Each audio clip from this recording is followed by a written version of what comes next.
అయోధ్య రాముల వారిని తలుచుకోకుండా ఉండలేము. అలాగే అయోధ్య పూజా సామాగ్రి కూడా వాడకుండా ఉండలేము. అయోధ్య పూజా సామాగ్రి వాడండి, మీ పూజని పరిపూర్ణం చేసుకోండి. డీలర్షిప్, డిస్ట్రిబ్యూషన్, హోల్సేల్ కై సంప్రదించవలసిన నంబర్లు.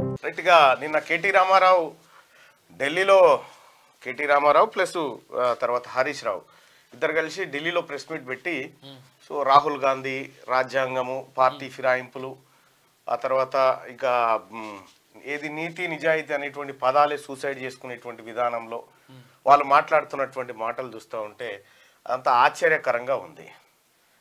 ఎందుకంటే కేటీ రామారావుయే చాలా వీడియోలు ఉన్నాయి, ఇప్పటిదాకా వేసి ఉంటారు బహుశా మా వాళ్ళు, అవే చాలా వీడియోలు ఉన్నాయి. వీళ్ళు ఏం చేసిరు, ఏం కథ, గతంలో ఏం మాట్లాడారు, ఏం ఎట్లా అనేది నేను 2020 సంవత్సరంలో చెప్పిన స్టేట్మెంట్ ఒకటి నాకు ఇప్పుడు తవ్వకాలలో దొరికింది. 2023 తర్వాత టీఆర్ఎస్ పార్టీ అడ్రస్ గల్లంత అయితే భూస్థాపితం అవుతుందని 2020లో చెప్పిన, 4 ఏళ్ల కింద చెప్పిన. అప్పటికి సింగ్ మీద ఉన్నాడు కాక, 106 మంది ఎమ్మెల్యేలు, ఇక ఏం లేదని విర్రవిగేటువంటి పరిస్థితిలో ఉండే కేసీఆర్. ఆ రోజే చెప్పిన, నీ 2023లో నీ పార్టీ భూస్థాపితం కాబోతా ఉంది అని చెప్పిన. నువ్వు అలా నా మాటిని మేల్కుంటేనేమో ఏం కాకపోవు, వినకపోతివి, అట్లాంటి వారు నన్ను జైల్లో పెడితివి. ఆఖరికి ఏమైంది, ఇవాళ ఇదే పరిస్థితి వచ్చింది. ఇవాళ నీతి వ్యాఖ్యలు చేస్తూ ఉన్నారు, పార్టీలను ఫిరాయిస్తారా. 2014లో కూడా పొన్నాల లక్ష్మయ్య గారు పిసిసి చీఫ్గా ఉన్నప్పుడు కేసీఆర్ ఇవే వ్యాఖ్యలు చేసిన, 63 సీట్లు గెలిచినప్పుడు సీరు చింతకు కడతారు జనం, అట్లా చేస్తారా ఇట్లా చేస్తారా అనే డైలాగులు కొట్టిండు. ఆ తర్వాత కేసీఆరే కాంగ్రెస్ను చీల్చిండు, టీడీపీని చీల్చిండు, ఆఖరికి లెఫ్ట్ పార్టీ బీఎస్పీని కూడా దాంట్లో విలీనం చేసుకున్నటువంటి సందర్భంలో ఇగో సరే ఈయనది పెడదామన్నా. ఇక్కడ ఎవరన్నా ఒక్కరన్నా టీఆర్ఎస్ పార్టీకి సంబంధించినటువంటి వ్యక్తి ఎవరన్నా ఒక్కరు నీ మాటల్ని పోని మనం చేసింది గతంలో కరెక్టే అనేటోళ్ళు ఉన్నారా? ఇవాళ నీ పార్టీని వదిలిపెట్టి పోతా ఉంటే ఇక మీరు చేస్తే సంసారం, అవతలోడు చేస్తే వ్యభిచారం అయినట్టుగా కాంగ్రెస్ పార్టీకి ఏ రోజు కూడా పార్టీలను ఫిరాయించాలనేటువంటి ఉద్దేశం లేకుండే మొన్నడ ముఖ్యమంత్రి రేవంత్ రెడ్డి గారు క్లియర్గా మనకు ప్రజలు ఇచ్చిన మ్యాండేట్ సరిపోతుంది, మనం అధికారానికి కావాల్సినటువంటి సంఖ్యాబలం ఉంది అనేటువంటి కట్టుబాట్లలో ఆయన ఉండి పరిపాలన కొనసాగిస్తూ ఉంటే నీ ప్రభుత్వాన్ని కూల్చేస్తాం, ఇంకా నెలనే ఉంటుంది, ఇంకా 3 నెలలే ఉంటుంది అన్న తర్వాత ఎవరైనా అధికార పక్షంలో ఉన్నటువంటి ఎవరైనా సహజంగా ఏ పని చేయాలో ఆ పని చేసిరు అంతే. ఇలా కాంగ్రెస్ పార్టీ కాకుండా చాలామంది అనుకుంటుండొచ్చు పార్టీలను ఫిరాయించడం తప్పు కదా అని.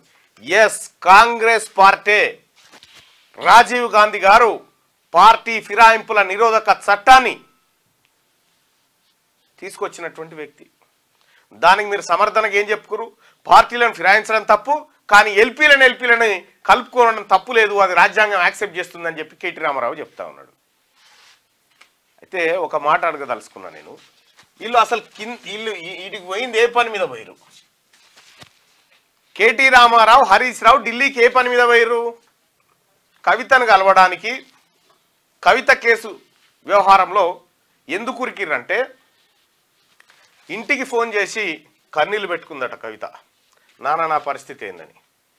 సరే, సహజంగానే బిడ్డ జైల్లో ఉన్నప్పుడు తండ్రికి ఆవేదన జరుగుతుంది, ఆ ఫోన్ సౌలత్ ఉంటుంది అన్నట్టు ములాఖాత్ ఫోన్ సౌలత్లో కన్నీళ్ళు పెట్టుకుంది. కన్నీళ్ళు పెట్టుకుంటే అన్నను బావను పంపిస్తున్న బిడ్డ అని పోయారు. పోయిన తర్వాత వీళ్ళు పోయిందేమో చెల్లె కోసం, ఇలా చెల్లెని జైలు వేసిందేమో ఎన్డీఏ సర్కార్. ఎన్డీఏ సర్కార్ అంటే ఎవరు? భారతీయ జనతా పార్టీ సారథ్యంలో నడుస్తున్నటువంటి ఆ సర్కార్.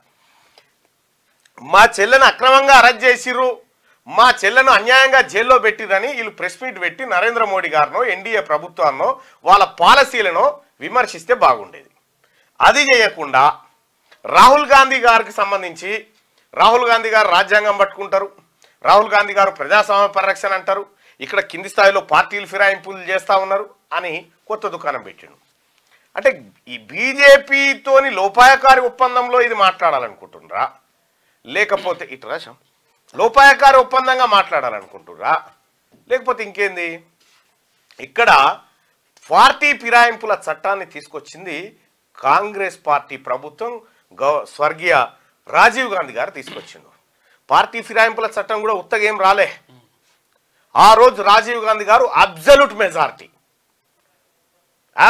మెజారిటీ భారీ సీట్లను, లోక్సభ సీట్లను ఈ దేశంలో కాంగ్రెస్ పార్టీ గెలిచిన తర్వాత ఆ రోజు పుంజాల శివశంకర్ గారు, మాజీ కేంద్ర న్యాయశాఖ మంత్రి,